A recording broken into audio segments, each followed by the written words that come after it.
Hi everyone, I'm George. This is an Aquascaper 600, one of my favourite tanks of all time.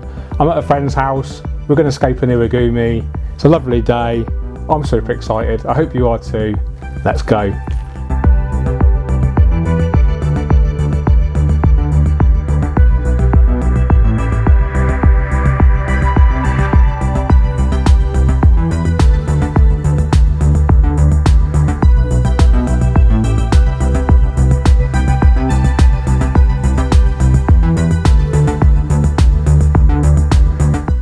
Okay, so let's talk about the equipment we're using. Starting from the top, this is a Twin Star 600S LED. It has red, green, blue, and white LEDs in there. I think the power consumption's about 30-40 watts. I'll let you know in the description below. The tank itself, Aquascaper 600 by Evolution Aqua, designed in collaboration with myself and Evolution Aqua. Beautiful tank. If you've seen, you probably might have seen some of my videos already with my own Aquascaper 600 at home. Really big fan of this tank. Measures 60 centimetres left to right, 50 centimetres front to back, and 36 centimetres tall. 8mm ultra low iron glass, minimum silicon, Syrian polished, and a minimum Aris. So it's just a really premium glass aquarium. The cabinet comes on a foam mat, and the cabinet itself is the raw concrete grey. Really popular cabinet finish. It's textured, hand built in the UK, got delivered to Pete, my friend, already pre-built, so no flat pack assembly required. Comes with pre-drilled and sealed holes for your pipe work, for your hoses, and there's a hole either side, and they're just off centre, so no matter how you want to configure your filter, you can create a nice circular flow. And it's just a really lovely system. We're going to be using an Iwagumi Biomaster 250 filter, which comes with a built-in heater and a really easy to remove pre-filter, and also glass inlet and outlet. We'll talk about all the equipment right at the end. Okay, first step is installing our JBL Volcano Mineral. This is a great product. I've used this in a few aquascapes over the years from JBL, like I said, and it's basically crushed lava rock. What it does, it helps to keep the substrate kind of aerated and allows oxygen penetration, but also it's really good for bulking out the substrate. It's cheaper than commercial soil, so you can create steep banks of substrate really easily with this, and it's just a really good product. It does require pre-rinsing. I'd always recommend pre-rinsing it because it is really cloudy, and it will cloud your water once you fill up. Okay, so I'm just going to slide the light back. That's one of the really great things about having a rimless tank with no hood. Really easy to maintain, really easy to work with. And we've got our pre-rinsed Volcano Mineral. I think there's 9 litres in here, is that right, Pete? Yeah. We'll just pour that in.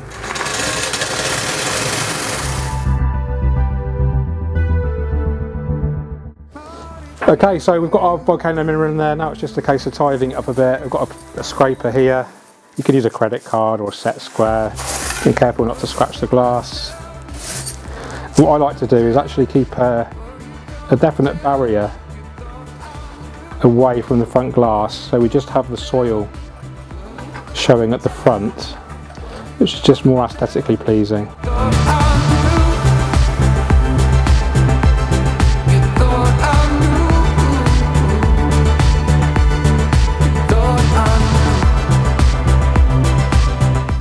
Okay, when we're aquascaping, it's really important to consider where you're going to be viewing the aquascape from. A lot of people just assume they're going to be viewing it from direct on, and a lot of people will aquascape maybe for a competition, in which case it's all about that photo. But when you're actually living with an aquascape, consider where you're going to be sitting and where you're going to be viewing the aquascape from mostly. So Pete's got his settee over there, his sofa, so he's going to be viewing it from this angle. So if we bear that in mind, we can actually have the substrate more steep at this end and shallower at this end, so it's going to come up like this, and that will create a really nice sense of depth viewing it from this kind of angle. And we can bear that in mind when we're positioning our stones as well for the Iwagumi. Okay, let's talk about substrates. We're going to use Dunley Scaper Soil. I've used this loads of times in loads of different aquascapes. Really good product. Softens the water slightly, reduces the pH, buffers it around about 6.5, which is great, especially if you've got hard water. And it's just a really good medium for growing your plants. Really good surface area for bacteria. Allows easy root penetration because it's not very dense. Contains nutrients to feed the plant roots. Also has a high cation exchange capacity, which means it can grab nutrients from the water, locks it into that soil, and then makes those nutrients available to the plant roots. So just a really cool product. Okay, so we've just cut open the bag and we can just pour it in nice and gently, especially gently at the front so we don't move that volcano mineral to the front glass.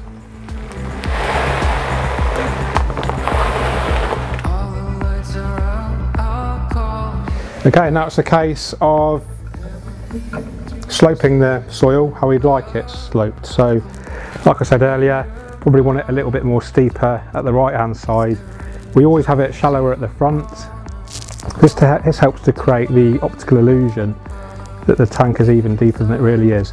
And it's already quite a deep tank front to back. It's 50 centimetres.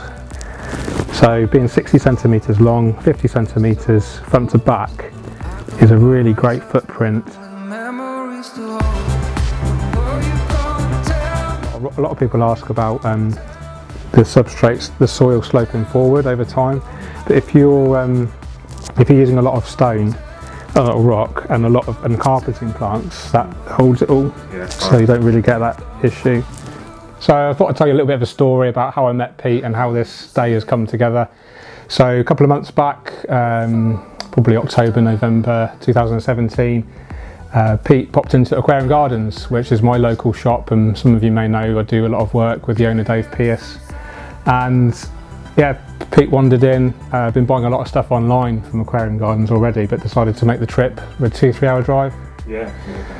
So, and then popped in, and I was maintaining the aquascapes like I do, and I saw Pete messing around in the sand pit. We've got a dedicated dryscape area where we can experiment with different hardscape layouts. And I think Pete was trying to pluck up the courage to ask me for some help, and I kind of sensed he kind of knew what he was doing, but I also sensed he wanted maybe some assistance. So I kind of went over and said, you know, can I help? And then before we knew it, we came up with some really cool rock arrangements, some Iwagumi layouts, and that's how it came about basically. So Pete bought a load of stone from Aquarium Gardens, and then before I knew it, he was going to buy an Aquascaper 600, which I found out about, and then I offered my services to help aquascape it for him. And then started obviously getting more into YouTube, and I thought use the opportunity to create this film for you right now. So the stone we're using is called mini landscape rock, or Sirius stone, or grey pillar stone, or grey pillar rock, depending on who your supplier is. It's the same product. And we've got a beautiful example here. This is what we call the master stone. This is the biggest stone, this is the focal point, and this is the most important stone, like the keystone we call it as well. So when we're positioning it, we need to pay particular attention to this one, because the whole layout is kind of formed around this one master stone.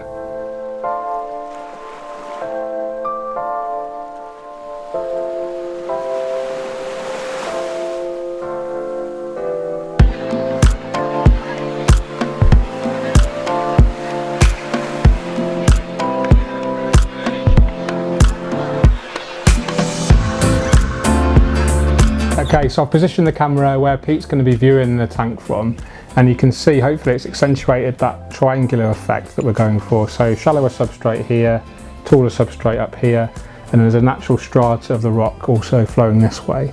And when you're positioning stones in Iwagumi, there's two kind of options you can go for. You can go for deliberately creating tension, or deliberately creating harmony and flow.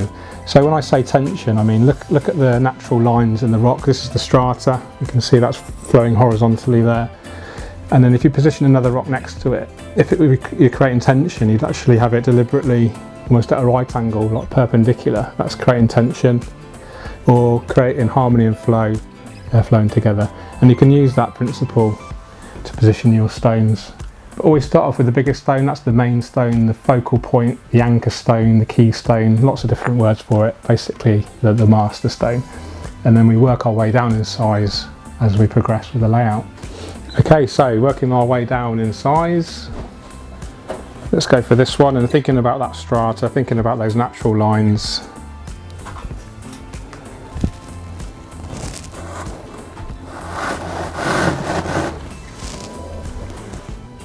So now we're going to create a little bit of tension.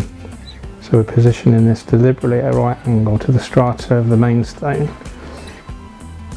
So sands on Iwagumi is the most simple form of Iwagumi, 3 rocks. We tend to only use odd numbers when we're doing Iwagumi. And my first ever Iwagumi was just 3 rocks.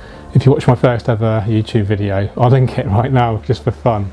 15 seconds long, recorded in like 240 resolution, you know, when you consider this is in 1080 and there's now 4K available. So this is like the cheapest of the cheap compact camera. I think it was 2 megapixels. I don't think it even had sound. And yeah, that's my first ever YouTube video. So my first ever Iwagumi as well.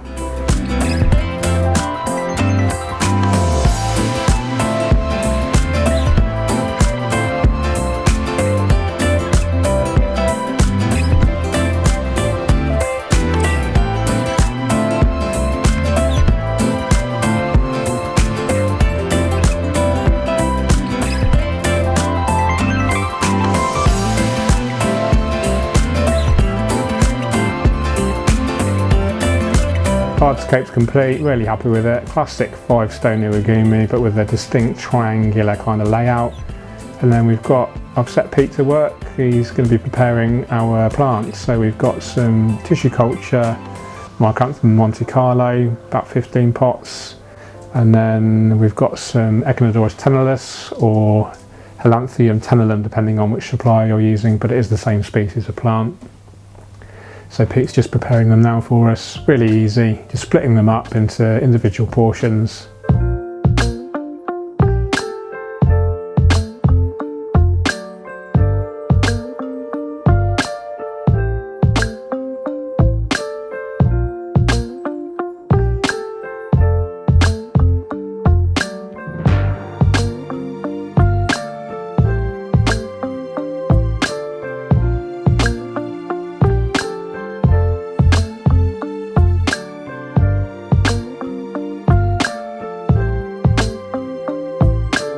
If you weren't aware, these are tissue cultured, which means they're grown in laboratory conditions. And if you've watched any of my videos, you probably know that I like to use these. And the reasons for that are really quite straightforward. The first one is that they represent good value for money, and we all like to save money. So although they're smaller, physically smaller than you would get in a regular pot, which has been grown hydroponically, you get a lot more quantity for your money. So it's, you know, it's a no-brainer. You're going to get more for your money, but they're just smaller, so bear that in mind. Another big advantage is that they're completely free from algae and snails, no pest snails, no algae, because they've been grown in sterile laboratory conditions. They have a good shelf life as well, so the shop can arguably keep these a lot longer than a regular potted plant. It doesn't need to be in a tank with water, CO2 lighting. It can just be literally kept on a shelf and can last several weeks, if not months, in its pot. So loads of advantages, represent really good value for money. Shout out to Aquarium Gardens who supplied these, and yeah, tissue culture is the way to go. These are Tropica 1-2 grow. Tropica, in my opinion, are probably the best at tissue culture at the moment. I've tried probably 5 or 6 different suppliers of tissue culture, but yeah, just a really good quality product. And if you're starting out on aquascaping, or if you're an experienced aquascaper and you've never tried tissue culture, give it a go. I'm sure you won't be disappointed.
Okay, planting's done. We've used 15 pots of Micranthemum Monte Carlo, and I think 3 pots of the Echinodorus tenulis. And you can see we've planted really densely, and that's going to give us the best chance possible to defeat algae in those early stages, when algae is a really big risk in an aquascape's life. We used probably more pots than we actually needed to. If you want to be a bit more economical, you could split the pots into many more portions. We only divided the pots into 3 or 4 portions each. You could probably get at least 12 portions out of a pot. Needless to say, it gives a really high impact from the start if we use that many pots. And yeah, you can see how it's going to kind of look. You can get an idea of how the scape's going to mature over the next few weeks, few months. So I'm really happy with it. More importantly, Pete's happy with it. Now it's time to fill up with water.